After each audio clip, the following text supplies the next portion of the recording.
সুপ্রিয় শিক্ষার্থীরা সকলের প্রতি আমার সালাম। আশা করি আপনারা আমার ইতিমধ্যে প্রথম যে ভিডিওটা দেখছেন, তো প্রথম ভিডিওতে আমি ইউনিট 1 এর যে সূত্র রচনামূলক বিষয়গুলো আলোচনা করছি। এখন ইউনিট 1 এর যে সংক্ষিপ্ত প্রশ্ন এইটা নিয়ে আলোচনা করব। তো সংক্ষিপ্ত প্রশ্ন আমাদের ইউনিট 1 এর উডের ডেসপার কি? নাই। উডের ডেসপার কি? তারপর মাধ্যমিক শিক্ষা কি? মাধ্যমিক জাতীয় শিক্ষানীতি 2010 এর 4টি লক্ষ্য উদ্দেশ্য।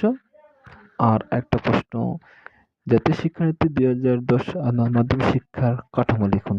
এই 4টা প্রশ্ন আমি আলোচনা করব। আপনারা একটু মন দিয়ে সবাই শুনবেন।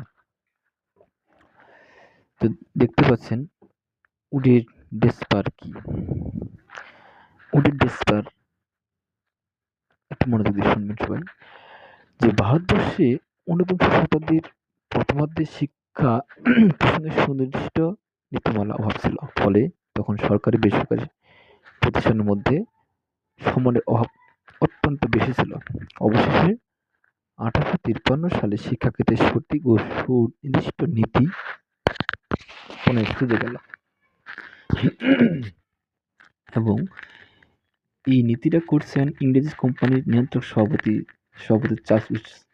চার্লস উড সাহেব এবং 1954 সালে পরবর্তীতে এই দলিলটা আজও ভারতবর্ষের ইতিহাসে অভিনব দাবিদার হয়ে উঠছে। আমি একটু বুঝিয়ে বলতেছি আপনাদের প্রশ্নটা। আসলে ভারতবর্ষে যখন 19বিংশ শতাব্দীর ওই সময় সরকারি এবং বেসরকারি প্রতিষ্ঠানের মধ্যে একটা সমন্বয়ের অভাব ছিল। এই সমন্বয়টার অভাবের কারণে তখন 1853 সালে কি করা হলো, একটা সুনির্দিষ্ট নীতিমালা প্রণয়নের সুযোগ এলো। কত সালে? 1853 সালে। তো তখন প্রথম ইংরেজ কোম্পানি এখানে সভাপতি ছিল, ওনার নাম হচ্ছে চার্লস উড সাহেব, একটা দলিল করেন।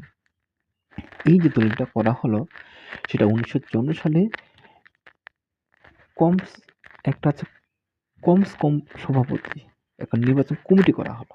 এই কমিটিটা তখন উনি যে চার্লস উড যে একটা সভা করছে, মানে একটা দলিল করছে, ওটাকে একটা পর্যবেক্ষণ করছে যে আসলে ওনার নীতিটা কতটা যুক্তিযুক্ত। তো পরে দেখতেছে হ্যাঁ ঠিকই, ওনার মানে যে দলিলটা করছে আসলে একটা যুক্তিযুক্ত নীতি প্রণয় করছেন।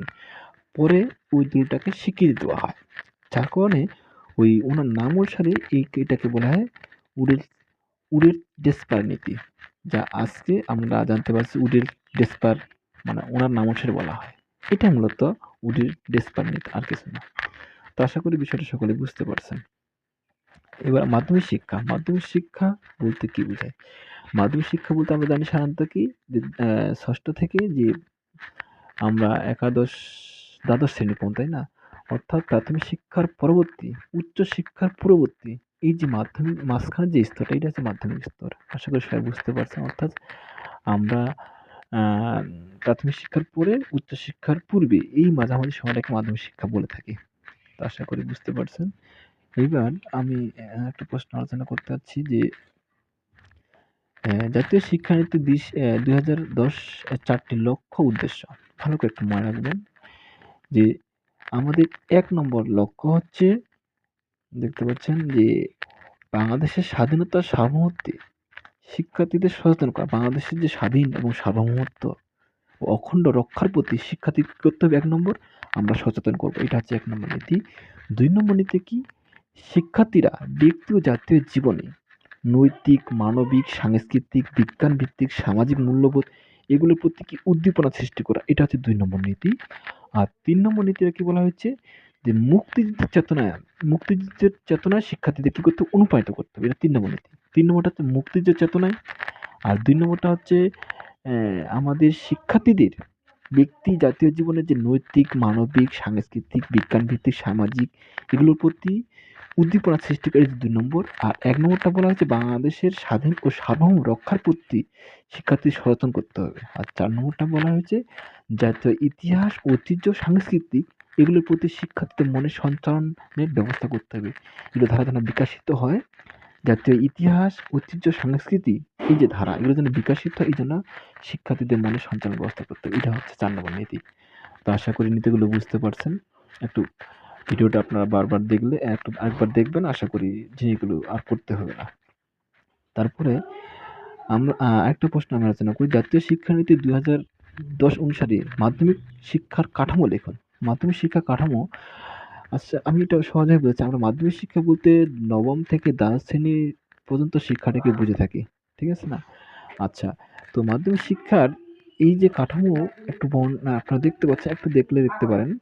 দেখেন, ভিডিওটা করে দেখেন।